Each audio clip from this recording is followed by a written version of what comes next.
Hello everyone, welcome to our channel उड़ान सपनों की। आज हम करेंगे क्लास 8 की विज्ञान की वर्कशीट नंबर 29, जो कि आपकी डेट 29 जनवरी की है। आज की वर्कशीट में हम जंतुओं में जनन के बारे में पढ़ेंगे। हम दो लास्ट वर्कशीट में पढ़ते आ रहे हैं। एक में हमने मादा जनन के बारे में पढ़ा, एक में हमने नर जनन के बारे में पढ़ा।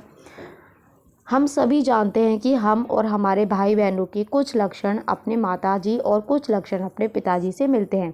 ऐसा क्यों होता है, इसको जानने के लिए हम निषेचन प्रक्रिया को समझते हैं। बेटा देखिए, घर में बोलते हैं ना कि भाई तू पापा पे गया है, तू मम्मी पे गई है, तो वो क्यों बोलते हैं? ऐसा होता है कि कुछ लक्षण हमें अपने पापा से मिलते हैं, कुछ अपने मम्मी से मिलते हैं। निषेचन क्या होता है? नर युग्मक यानी कि शुक्राणु और मादा युग्मक क्या होता है? अंडाणु के संलयन की क्रिया को निषेचन कहते हैं। शुक्राणु और अंडाणु आपको पता ही है, हम पढ़ चुके हैं। निषेचन दो प्रकार का होता है, आंतरिक निषेचन और बाह्य निषेचन। तो आंतरिक निषेचन, आंतरिक मतलब अंदर, बाह्य मतलब बाहर।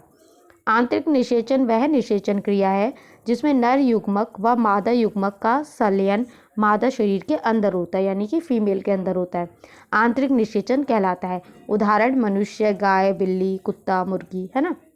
बाह्य निषेचन, यह निषेचन क्रिया जिसमें नर युग्मक व मादा युग्मक का संलयन मादा शरीर के बाहर होता है, बाह्य निषेचन कहलाता है। मेंढक, मछली, टोड इत्यादि बाहर होता है।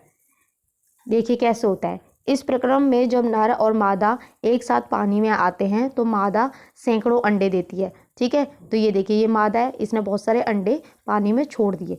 फिर क्या होगा, जो कि एक जेली की परत से एक साथ और सुरक्षित रहते हैं। एक जेली की परत होती है इसके ऊपर, जिससे ये क्या होता है, टूटते फूटते नहीं और सुरक्षित रहते हैं।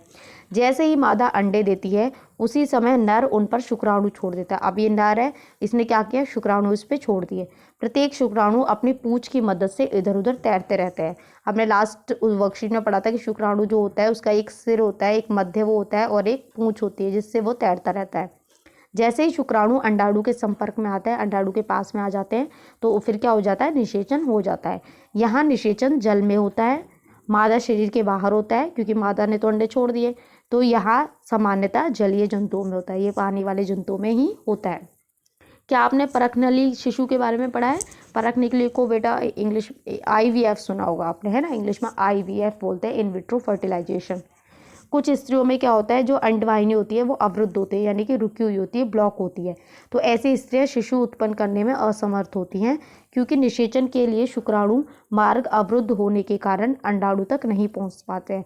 क्या होता है, ये फैलोपियन पाइप होती है, ट्यूब होती है, ये बंद होती है। जब ये बंद होगी तो जो शुक्राणु है वो अंदर नहीं पहुंच पाएंगे, अंडाणु के पास ही नहीं पहुंच पाएंगे। जब उसके पास पहुंचेंगे नहीं तो निषेचन नहीं होगा, निषेचन नहीं होगा तो बेबी नहीं होगा। ऐसी स्थिति में डॉक्टर चिकित्सक अंडाणु व शुक्राणु एकत्र कर उचित माध्यम में कुछ घंटों के लिए एक साथ रखते हैं। इसमें क्या करते हैं, डॉक्टर अंडाणु ले लेते हैं फीमेल पार्ट से और शुक्राणु ले लेते हैं मेल पार्ट से। फिर उनको बाहर लैब में मतलब कुछ घंटे के लिए रखते हैं, जिससे IVF अथवा इन विट्रो निषेचन से बाहर कृत्रिम निषेचन हो सके। तो इन विट्रो को क्या बोलते हैं, इन विट्रो निषेचन IVF, मैंने जो अभी आपको बताया। ठीक है, अगर निषेचन हो जाता है, यानी कि जब वो दोनों मिल जाते हैं, मेल और फीमेल यानी कि अंडाणु और शुक्राणु जब मिल जाते हैं कुछ घंटों में, तो हम फिर वो क्या करते हैं, डॉक्टर उसको फिर 1 हफ्ते तक वहाँ रखते हैं। फिर वो बड़ा हो जाता है, यानी कि विकसित हो जाता है। उसके बाद क्या करते हैं, उसके पश्चात उसे माता के गर्भाशय में स्थापित कर देते हैं। फिर उसको जो फीमेल होती है, औरत जो होती है, उसकी बॉडी में अंदर ट्रांसप्लांट कर देते हैं। माता के गर्भाशय में पूर्ण विकास होता है तथा शिशु का जन्म सामान्य शिशु की तरह ही होता है, जैसे और बच्चे पैदा होते हैं वैसे ही होता है। इस तकनीक द्वारा जन्मे शिशु को परखनली शिशु कहते हैं। क्या कहते हैं? परखनली शिशु।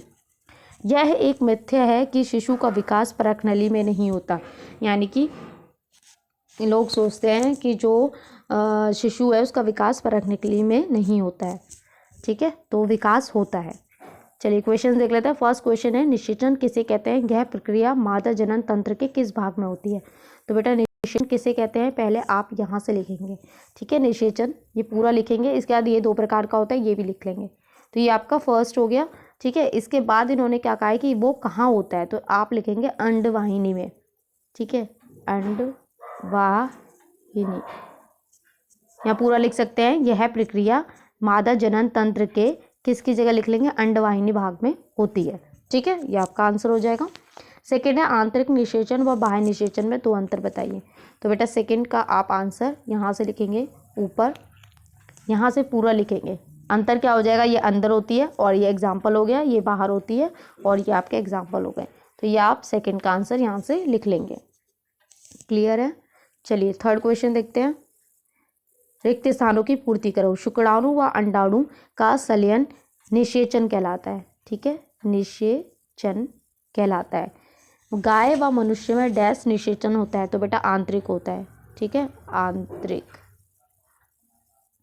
आंतरिक निषेचन ये लिखा हुआ है।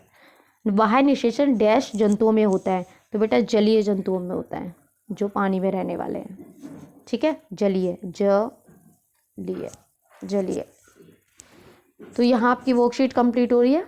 आई होप आपको अच्छे से समझ में आई हो। तो प्लीज़ चैनल को लाइक करें, सब्सक्राइब करें और अपने फ्रेंड्स के साथ शेयर ज़रूर करें। Thank you.